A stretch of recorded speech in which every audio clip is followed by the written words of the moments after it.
Pemirsa, pandemi COVID-19 di Indonesia menjadi duka yang mendalam bagi seluruh keluarga korban yang ditinggalkan. Di antaranya 3 anak dari keluarga polisi Polres Tangerang Selatan yang menjadi yatim karena ayahnya yang anggota polisi meninggal dunia akibat terpapar virus COVID-19. 3 anak anggota polisi dari Polres Tangerang Selatan mendapatkan bantuan beasiswa hingga sarjana dari lembaga hukum LQ Indonesia Law Firm. Ketua LQ Indonesia Law Firm, Alvin Lim, mengatakan pihaknya memberikan beasiswa kepada 3 anak itu karena ayahnya meninggal akibat COVID-19 merupakan pahlawan. Salah satu istri anggota polisi yang menerima bantuan mengucapkan terima kasih dengan adanya bantuan beasiswa ini dan dapat sekolah sampai sarjana. Sementara Kapolres Tangerang Selatan AKBP Iman Imanuddin berharap kegiatan ini menjadi pionir bagi lembaga apapun agar dapat membantu para korban COVID-19. Untuk diketahui, ketiga anggota kepolisian dari Polres Tangerang Selatan yang meninggal akibat COVID-19 merupakan polisi aktif dan masih menjalankan tugasnya. Jadi jangan sampai karena orang tuanya tidak ada, anak mereka ini menjadi terlantar. Saya pengen anak-anak ini bisa lanjut sekolah dan juga bisa mewujudkan cita-cita yang dimiliki oleh orang tua mereka. Jadi alhamdulillah ya Pak, dapat beasiswa dibantu sama LQ Lawyer sampai insya Allah ntar sampai S1. Ya. Nah, saya sekarang kelas 2 SD.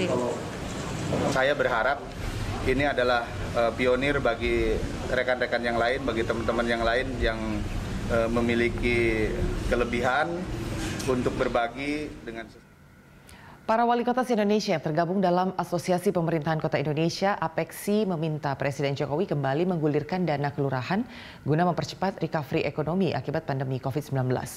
Permintaan ini rekomendasi para wali kota seluruh Indonesia guna kembali bangkit pasca COVID-19. Wali kota se-Indonesia yang tergabung dalam APEKSI menggelar rapat guna mempercepat kemajuan perkotaan. Rapat itu membahas bagaimana membangkitkan ekonomi yang terburuk akibat pandemi COVID-19 yang melanda Indonesia dalam 1 tahun belakangan ini. Salah satunya dengan urban farming dan penanganan stunting warga perkotaan serta kebangkitan UMKM. Ketua APEKSI Bima Arya Sugiarto mengungkapkan, dana kelurahan sempat dinikmati warga perkotaan selama 2 tahun dengan besaran rata-rata 1 miliar per kelurahan, sementara untuk pedesaan digulirkan dana desa. Namun setelah pandemi COVID-19, dana kelurahan dihentikan. Padahal dana kelurahan penting untuk mendorong sektor ekonomi terutama UMKM di perkotaan. Untuk mendorong pemerintah pusat agar betul-betul serius untuk fokus pada economic recovery, pemulihan ekonomi. Banyak kota-kota yang punya potensi, ada potensi pada wisata, ada potensi pada perdagangan, dan pemerintah pusat harus bisa melakukan pemetaan dan membantu itu semua. Senada dengan Bima Arya, Wali Kota Kupang Jeffrey Riukore dan Wali Kota Semarang Hendra Priyadi menyatakan, dana kelurahan harus diaktifkan kembali guna mendorong percepatan pemulihan ekonomi yang terpuruk akibat pandemi COVID-19.